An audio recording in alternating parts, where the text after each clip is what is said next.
आज विधान परिषदेमध्ये नवीन उपसभापतींची निवडणूक होणार आहे आणि अतिशय चांगल्या मताने बहुमताने सचिन अहिर निवडून येतील याची मला खात्री आहे आणि या संदर्भामध्ये चांगल्या प्रकारे अजून विधान परिषदेचं काम व्हावं म्हणून त्यांचं योगदान असेल. त्यांना मी मनापासून शुभेच्छा देते.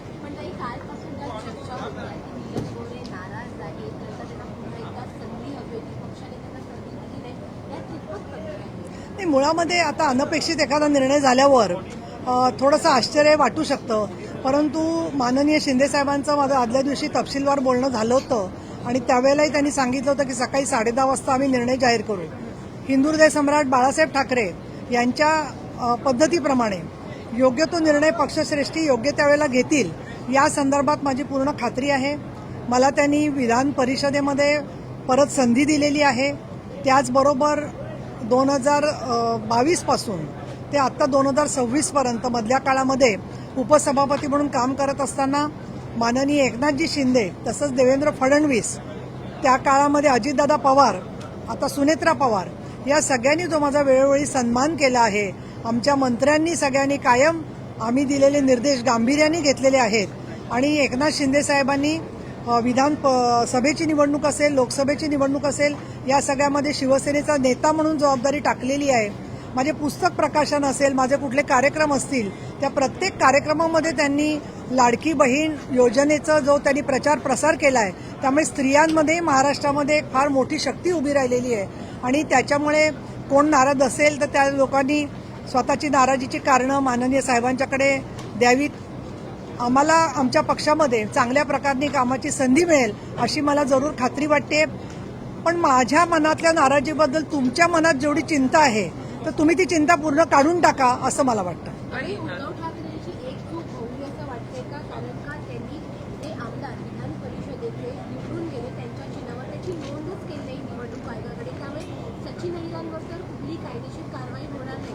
सुनील शिंदेचंही तेच आहे, ते अजूनही धनुष्य बाणावरच त्यांची कायदेशीर नोंद आहे. त्यामुळे ही एकजूट उद्धव ठाकरेंची त्यांना होऊ शकते का पुढच्या काळात? हे पण मी असं वाचलेलं आहे की ते काही सभापतींना पत्र देणार आहेत. त्यांचा कायद्याचा अभ्यास बघून ते जे काय करतील त्याच्यावरती आमच्या पक्षाच्या वतीने योग्य ते उत्तर दिलं जाईल. त्यामुळे मला असं वाटतं की त्यांचं काय चूक आहे का काय बरोबर आहे हा संपूर्ण फैसला न्यायालय, माननीय सभापती आणि माननीय जनता यांच्या अखत्यारीमध्ये आहे. त्यामुळे मी त्यांच्यावर काहीही बोलू इच्छित नाही.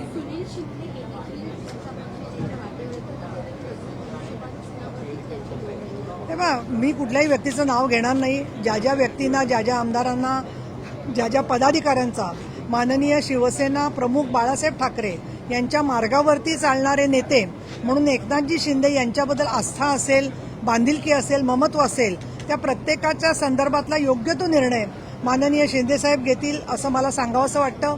दुसरं, तुम्हाला बाकीची सुद्धा जर का काही कामं असतील, समाजहिताचे प्रश्न आणि इतर सगळ्या गोष्ट, तर याच्यावरती जसं तुम्ही लक्ष ठेवलंय तसंच लक्ष आणि आम्हाला सहकार्य कायम द्या असंच मी आपल्याला सांगेन. ताई, एक पेड़ गिर गया है चेंबूर में कल, उसमें एक बच्चा की मौत हो गई, उसको लेके काफी सवाल उठाए जा रहे हैं. ये बहुत ही बड़ी दुर्घटना है और मुझे ऐसे लगता है कि जब बहुत बारिश होती है तो कई बार पेड़ अच्छा तो दिखता है लेकिन बाद में कभी वो गिर जाएगा इसका कोई पता नहीं होता है. लेकिन उसका असेसमेंट एनी म्यूनिसिपल कॉरपोरेशन, फिर बीएमसी हो या पीएमसी हो, वो लोग वो करते हैं और जब उसकी शाखा को काटा जाता है तब भी उनको अंदाज आता है कि क्या ये नुकसानी कर सकता है क्या.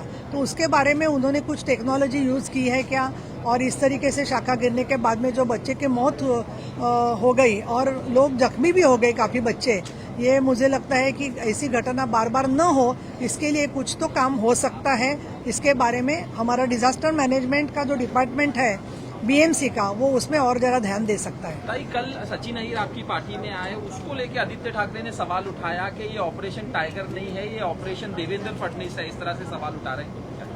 मैं कुछ इसके बारे में नहीं कहना चाहती हूँ. मुझे लगता है वो अपना घर संभालने की कोशिश कीजिए, थोड़ी अकाउंटेबिलिटी रखिए सब लोगों से. एक वो अपने कलीग है ये समझ के अगर वो काम करते थे तो ज़्यादा आसान होता था. लेकिन उनका जो युवा नेतृत्व है उसके बारे में मैं कुछ पर्सनल जवाब या उस पर कुछ आंसर नहीं देना चाहता. सचिन अहिर वर्ली से हैं और आदित्य ठाकरे भी वर्ली से. अब क्या लगता है इसके बाद क्या असर पड़ेगा वर्ली विधानसभा? अभी देखिए, मेरी भी पढ़ाई और मेरा सब वास्तव्य वर्ली में ही हुआ है, आदर्श नगर में, और अभी भी मैं वर्ली में रहने को जाने वाली हूँ। तो मुझे लगता है कि वर्ली के लिए तो वर्ली हमसे सबसे प्यारा कॉन्स्टिट्यूएंसी है, तो इसके लिए मुझे लगता है कि वर्ली की तरफ सबकी ध्यान है, अच्छी बात है। चलो ताई, एक प्रश्न असा आहे की ज्या पद्धतीने